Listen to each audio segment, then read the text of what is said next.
Hello friends, आज की class में 13 जुलाई को जो कुमार गुरु सर के द्वारा आपकी फुलपत्ती वाली क्लास कराई गई है, तो इसका मैं हैंड रिटन नोट्स के रूप में रिवीजन करवा रही हूँ। तो ये क्लास है वो आपके आने वाले एग्जाम्स के लिए वेरी इंपॉर्टेंट होने वाली है, तो प्लीज़ लास्ट तक क्लास को देखना है।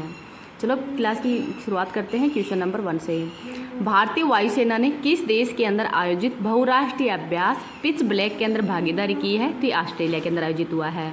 जो पिच ब्लैक अभ्यास है, इसका होस्ट इस बार ऑस्ट्रेलिया के डार्विन के अंदर इसका आयोजन हुआ है। भारतीय वायुसेना का बहुराष्ट्रीय अभ्यास है। भारत की तरफ से इसमें C-17 ग्लोबमास्टर, IL-78 जो कि हवा के अंदर ही फ्यूल भरता है, और सुखोई, तो ये 3 जहाज है, ये भारत की तरफ से ही इसमें भाग लेने के लिए गई हुई हैं। इनका नाम याद रख लीजिएगा। वज्र प्रहार अभ्यास का आयोजन तो भारत और USA के मध्य किया जाता है। कोप इंडिया और तर्कस अभ्यास का आयोजन ये भी भारत और USA के मध्य ही किया जाता है। अजय वॉरियर अभ्यास भारत और ब्रिटेन के मध्य। गरुड़, वरुण और शक्ति अभ्यास है, ये भारत और फ्रांस के मध्य होता है, तो इनका नाम भी याद रख लीजिएगा। नेक्स्ट है question number 2। Alien hunting telescope habitable world observatory को प्रक्षेपित करने की घोषणा किसने की है? तो नासा के द्वारा। तो नासा है USA की अंतरिक्ष एजेंसी है, तो इसके द्वारा ही की गई है। तो हैबिटेबल वर्ल्ड ऑब्जर्वेटरी है, ये लॉन्च किया है नासा के द्वारा ही। और एलियन हंटिंग टेलीस्कोप है, अर्थात दूसरे ग्रह के जो लोग हैं उनके खोज के लिए इसका लॉन्च किया गया है। आगे देखते हैं, जो लल्लन टॉप क्वेश्चन है वो मैं क्लास के लास्ट के अंदर करवा दूंगी। मैदान सीरीज है, उसका रिवीजन थोड़ा मैं अभी करवा नहीं पा रही हूँ।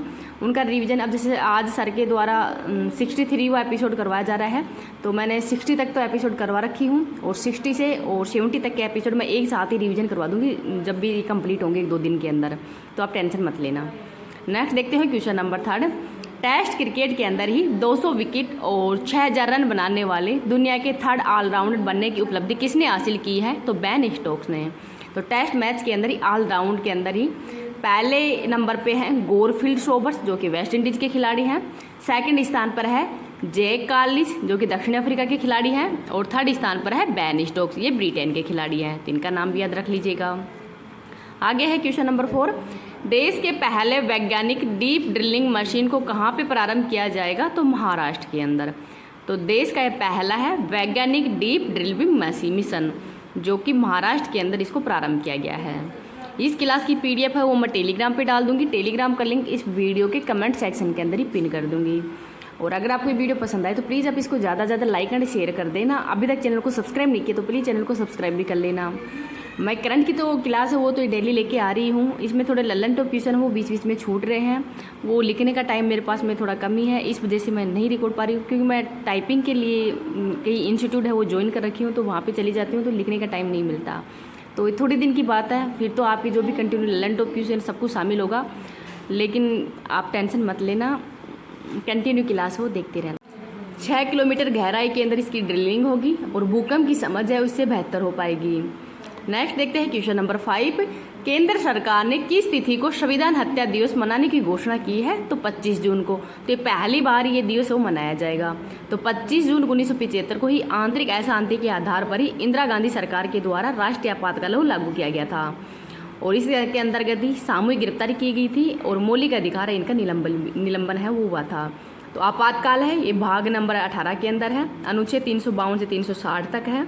अनुच्छेद 352 है, इसमें राष्ट्रीय आपातकाल के बारे में उल्लेख किया गया है, और ये 3 आधारों पर लगाया जाता है: युद्ध, बाहरी आक्रमण और आंतरिक अशांति। तो आंतरिक अशांति की जगह अब 44वें संविधान संशोधन के तहत ही सशस्त्र विद्रोह कर दिया गया है, तो आंतरिक अशांति के आधार पर जो आपातकाल है वो नहीं लगाया जाता है। और राष्ट्रीय आपातकाल है ये कैबिनेट मिशन की लिखित अनुमति के आधार पर ही लगाया जाता है, और जो मौलिक अधिकार है वो इसमें निलंबन होता है, लेकिन अनुच्छेद नंबर 20-21 है इसका निलंबन है वो नहीं होता। अनुच्छेद नंबर 356 राष्ट्रपति शासन है, और अनुच्छेद नंबर 360 है ये वित्तीय आपातकाल है। अभी तक भारत के अंदर वित्तीय आपातकाल है वो नहीं लागू किया गया है। राष्ट्रीय आपातकाल है ये अभी तक 4 बार लागू किया जा चुका है। आगे देखते हैं क्वेश्चन नंबर 6। नाबार्ड ने एकीकृत जनजाति विकास कार्यक्रम कहाँ पे प्रारंभ किया है? तो केरल के कुलथुपुआ गांव के अंदर। तो आजीविका है उसके जीवन स्तर को बेहतर करने के लिए ये मिशन है वो लॉन्च किया गया है, और नाबार्ड की स्थापना 12 जुलाई 1982 को की गई है शिवरमन समिति की सिफारिश पर। आगे है क्वेश्चन नंबर 7। 800 साल पुरानी चिमू सभ्यता के अवशेष है वो कहाँ पे खोजे गए हैं? तो पेरू के अंदर।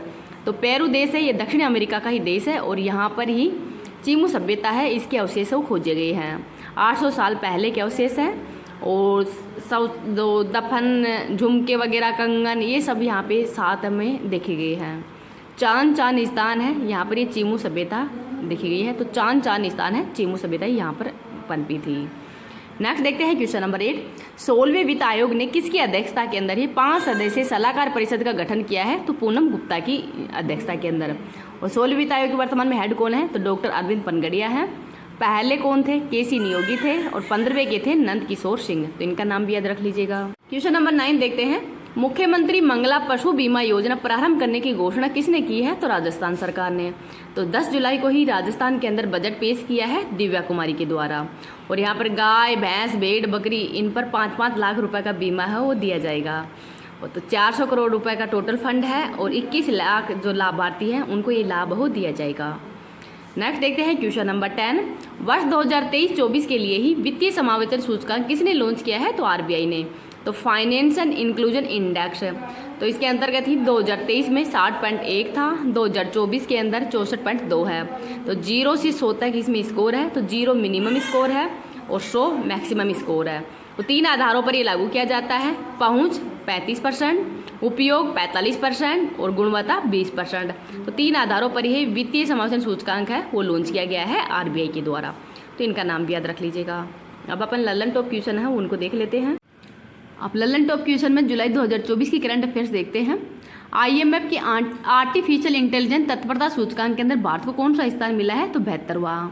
किस देश के अंदर आयोजित रिम्पैक अभ्यास में ही भारतीय नौसेना ने भाग लिया है? तो यूएसए के अंदर। EIU ग्लोबल लिवेबिलिटी इंडेक्स 2024 में किसे शीर्ष स्थान मिला है? तो वियना, ऑस्ट्रिया को। T20 विश्व कप 2024 का खिताब किसने जीता है? तो भारत ने। युग युगीन भारत संग्रहालय का निर्माण किसके सहयोग से किया जाएगा? तो फ्रांस के सहयोग से। यूरोपीय परिषद के अगले अध्यक्ष पद पर किसे नियुक्त किया जाएगा? तो एंटोनिया कोस्टा को। पहला अंतर्राष्ट्रीय डेयरी महासंघ एशिया प्रशांत शिखर सम्मेलन का आयोजन कहाँ पे होगा? तो कोच्चि, केरल में। गवाह सुरक्षा योजना प्रारंभ करने की घोषणा किसने की है? तो असम ने। मुख्यमंत्री मांझी लड़की बहन योजना किसने प्रारंभ की है? तो महाराष्ट्र सरकार के द्वारा। आगे है going together for youth creativity and well being पहल किसने लॉन्च की है? तो यूनेस्को ने। एसबीआई के चेयरमैन श्रीनिवासुलु शेट्टी हैं। न्यू स्पेस इंडिया लिमिटेड ने ही स्पेस मैत्री मिशन के तहत किस देश के ऑप्टिमस उपग्रह को लॉन्च करने की घोषणा की है? तो ऑस्ट्रेलिया का। यूरोपीय परिषद का अध्यक्ष हंगरी को बनाया गया है। 24वां एससीओ शिखर सम्मेलन 2024 ये अस्ताना के कजाकिस्तान के अंदर हुआ है। लियोन शतरंज मास्टर 2024 का खिताब किसने जीता है? तो विश्वनाथ आनंद ने। भारतीय सेना में शामिल सबसे शक्तिशाली गैर परमाणु विस्फोटक कौन सा है? तो ये सेबेक्स 2 है। बेहदीम खलम उत्सव कहाँ पे आयोजित हुआ है? तो मेघालय के अंदर। पहले के सरस्वती अम्मा पुरस्कार से किसे सम्मानित किया गया है? तो पी गीता को। नीदरलैंड के प्रधानमंत्री पद पर किसे चुना गया है? तो डिक सूप को। राइजोटो परियोजना का संबंध गैंडा से है। भारतीय सेना ने किसके साथ में 6 सैन्य अभ्यास नोमटिक एलिफेंट प्रारंभ किया है? तो मंगोलिया के साथ में। उन्नत अवलोकन उपग्रह ALOS-4 किसने लॉन्च किया है? तो जापान ने। यूपीएससी के योग्य उम्मीदवारों को ही 1 लाख रुपए की सहायता देने के लिए कौन सा पोर्टल लॉन्च हुआ है? तो निर्माण पोर्टल। भारतीय वायुसेना प्रमुख ने हथियार प्रणाली स्कूल का उद्घाटन कहाँ पे किया है? तो हैदराबाद में। AI सम्मेलन ग्लोबल इंडिया AI समिट कहाँ पे लॉन्च हुई है? तो नई दिल्ली में। अंतर्राष्ट्रीय छात्रों के लिए प्रीपैड सेफ्री फॉरेक्स कार्ड किसने लॉन्च किया है? तो ICIC के द्वारा। यूनेस्को विश्व धरोहर समिति के 46वें सत्र की मेजबानी कौन करेगा? तो Bharat. Paris 2024, Los Angeles 2028 Olympic खेलों के लिए ही भारतीय ओलंपिक संघ का मुख्य प्रायोजक कौन है? तो BPCL है। राष्ट्रीय लेखाओं के आधार वर्ष में संशोधन हेतु किसकी अध्यक्षता में समिति का गठन किया गया है? तो विश्वनाथ गोल्डर की अध्यक्षता में। पहली बार मेनलैंड शीरो का फोटोग्राफिक दस्तावेजीकरण कहाँ पे प्रारंभ किया है? तो असम के अंदर। आगे है लोकपथ मोबाइल ऐप किसने लॉन्च किया है? तो मध्य प्रदेश ने। प्रोजेक्ट नेक्सस का संबंध आरबीआई से। ब्रिटेन के प्रधानमंत्री पद पर किसका निर्वाचन हुआ है? तो कियर स्टारमर का। संघाई सहयोग संगठन का 10वां सदस्य देश बेलारूस है और नोवा कौन सा ही आपको कमेंट सेक्शन के अंदर बताना है। रूस ने कब तक नए ऑर्बिटल स्टेशन निर्माण की घोषणा की है? तो 2030 तक।